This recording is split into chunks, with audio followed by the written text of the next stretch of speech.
దూతగా నిలిపావు. ఎన్నిక లేని నన్ను ఏలికగా చేశావు. ధూళినైన నన్ను దూతగా నిలిపావు. ఎన్నిక లేని నన్ను ఏలికగా చేశావు. భూమి విరిగి ఫలమిచ్చెను, మేఘమిరిగి వర్షమొచ్చెను, రొట్టె విరిగి వృద్ధి చెందెను, నన్ను విరిచి వాడుకోమయ్యా.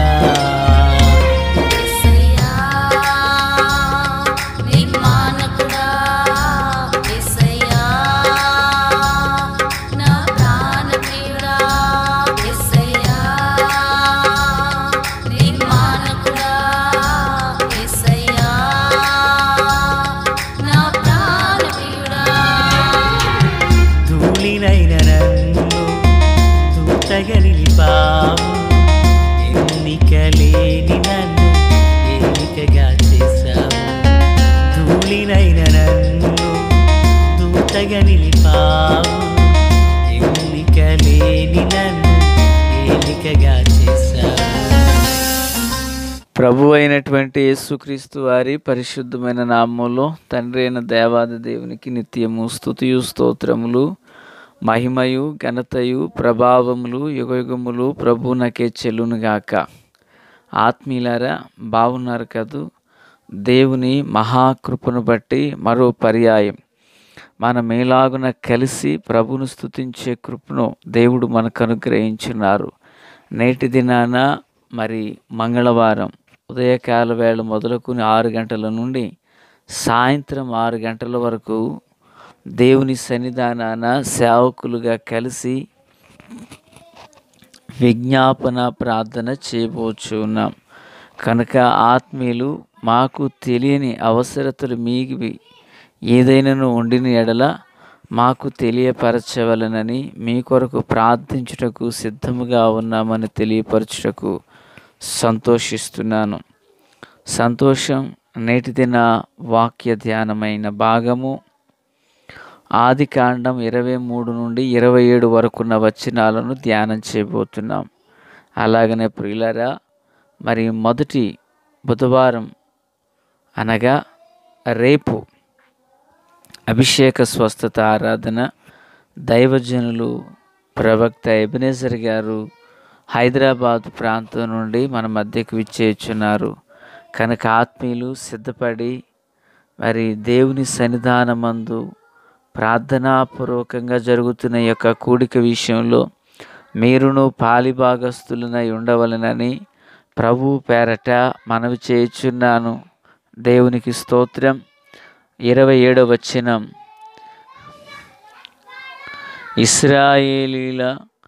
ఇశ్రాయేలీలు ఐగుప్తు దేశం అందలి గోషెను ప్రదేశములో నివసించిరి. అందులో వారు ఆస్తి సంపాదించుకుని సంతానాభివృద్ధి పొంది మిగుల విస్తరించిరి. మహాపరిశుద్ధుడా, ప్రేమగల తండ్రి, కృపగల దేవా, వందనాలు, కృతజ్ఞతాస్తుతులు, స్తోత్రాలు. చదవబడి ఉన్న వాక్యం మీది, వినుచున్నవారు మీవారు. మీ దాసుడనైన నన్ను పూర్ణముగా మరుగు చేసి దైవస్వరమును వినిపింపచేయండి.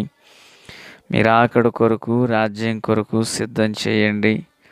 సియోనులో నుండి మీ కృపాహస్తం మా అందరికీ తోడైండునుగాక. శక్తి చేత బలము చేత కానిది మీ ఆత్మ మూలమున జరిగించమని, మీ కృపా కాపుదల కనికరాలు ప్రసాదింపచేయమని యేసయ్య మహోన్నతమైన నామంలోనికి ప్రార్థించిన మనవులన్నీ పొందియున్నామని నమ్ముచున్నాము మా పరమ తండ్రి. ఆమెన్.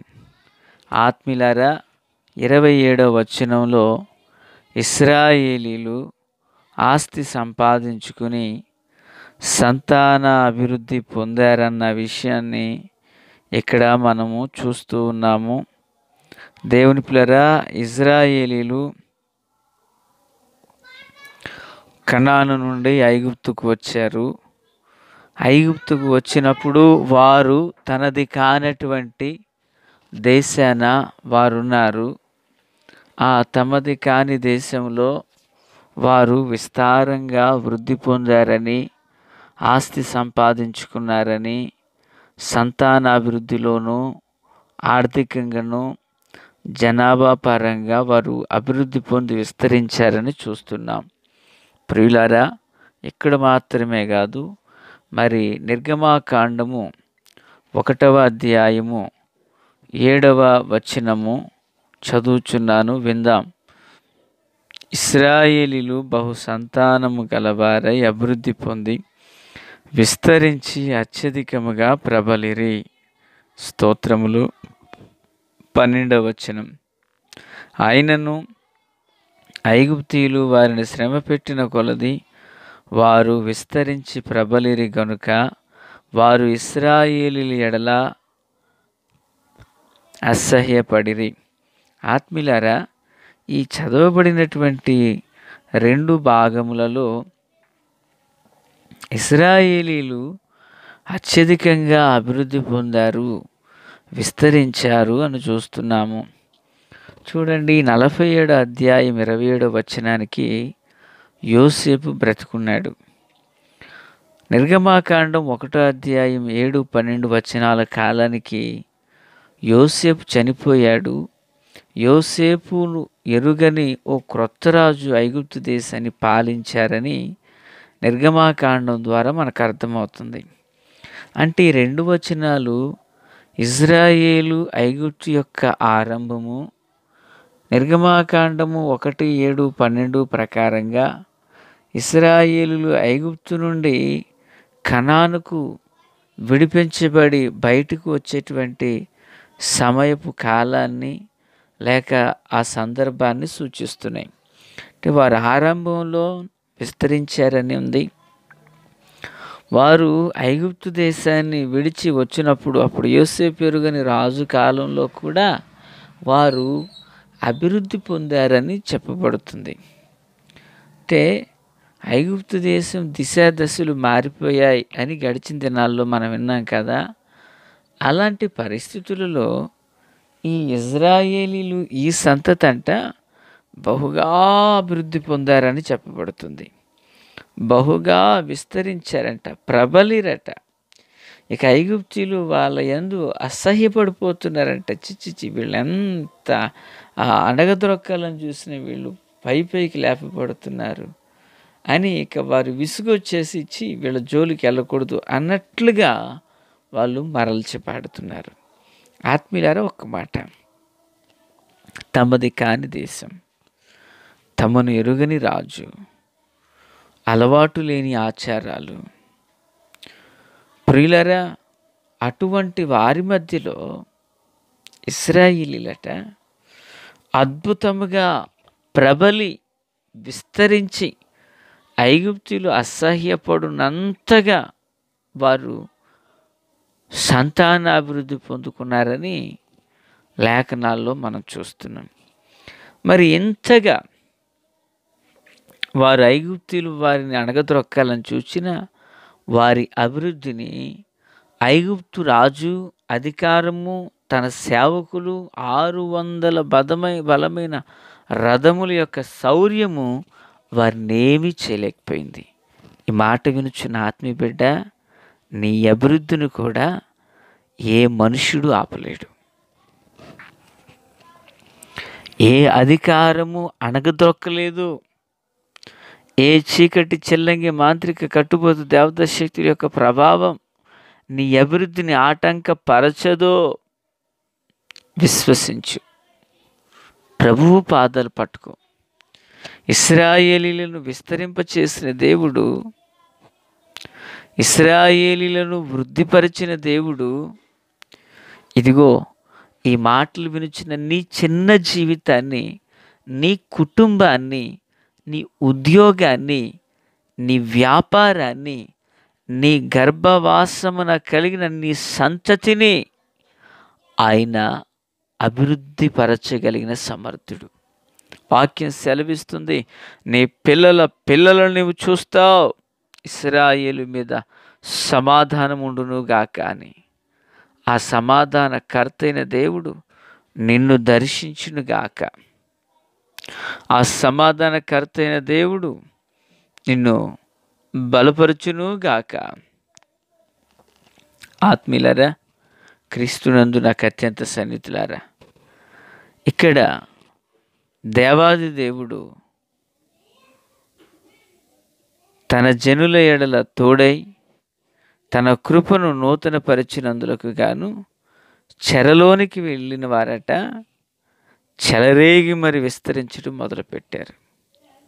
ప్రియులారా, అర్థం ఒకటిగా పదాన్ని ఉపయోగించాను. చెరలో ఉన్నటువంటి వారు అభివృద్ధి, మహాభివృద్ధి, లెక్కింప సఖ్యము కాని అంతగా వాళ్ళు వృద్ధిలోకి వచ్చారు. ప్రియులారా, నీ జీవితంలో మనుషులే కానీ, భౌతికపరమైనటువంటి విషయాలే కానీ, ఏ మనుషుడి నిన్ను అణగద్రొక్క చూచినా భూమిలో పడిన విత్తనం ఎలాగన మొలచి ఎదిగి ఫలిస్తుందో, మంచి నెలనున్న విత్తనం, నా దేవుడు వాక్యమును నీ హృదయంలో దాచుకుని ఉంటున్నావు కనుక నిన్నలాగు నాయన వృద్ధిపరచును కాక. ఆత్మీయులారా, మరి ఇజ్రాయేలీయులు ఐగుప్తులో అంతగా వృద్ధి పొందడానికి గల కారణం ఏమై ఉండొచ్చు? ఒక మాట నేను చెప్పగలను. మనం అభివృద్ధి పొందాలంటే ఎలాగా, విస్తరించాలంటే ఎలాగా చూద్దాం. దేవుని వేదవాక్యంలో నుండి ఆదికాండం 46 అధ్యాయం ప్రియులారా, మరి 2-3 వచనాలను మనం చదివినప్పుడు దేవుడు అంటున్నారు, అప్పుడు రాత్రి దర్శనముల యందు దేవుడు యాకోబు యాకోబు అని ఇశ్రాయేలును పిలిచాను. అంటే యాకోబుతో కూడా దేవుడు ఐగుప్తునకు వచ్చెను అన్నట్లుగా మనం చూస్తున్నాం. వచ్చెను అన్నట్టు కాదు ప్రియులారా, ఆయన వచ్చారు, అద్భుతమైన కృప చూపారు, దీవెనకరంగా మలచబడ్డారు. మరి మన ఆత్మీయ జీవితంలో కూడా అటు ప్రార్థన ఆత్మను వైఖరిని కలిగి ప్రభువు కొరకే జీవించుదుము గాక. ఆమె తండ్రి దేవా స్తోత్రం. వాక్యం అందరి హృదయాల్లో ఫలభరితం చేసి మెలుతు నింపి రాకడ కొరకు, రాజ్యం కొరకు సిద్ధం చేయండి. యేసు నామములో ఆమేన్. Praise the lord.